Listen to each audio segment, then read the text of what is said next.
Hi, I'm Brittany Bathgate and you're watching 90-second tips on how to clean and keep your black clothing looking perfect like day one. Tip number 1, choose the right detergent for dark colours. It really makes a difference. If you haven't got a detergent formulated for dark colours to hand, then use the smallest amount of your regular detergent.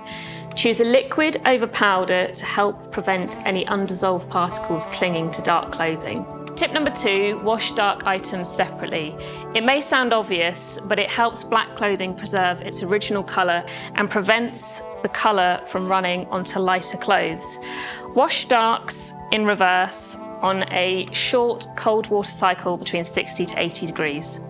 Tip number 3, avoid the sun. Even though line drying clothes is a money saver and good for the planet, drying dark clothes in direct sunlight can fade them. Use an indoor drying rack and place away from direct sunlight. Now you know, with these tips, your black garments will never fade. Share them with a friend to help preserve their black clothing and subscribe to our channel for more care content. See you in the next care tip session.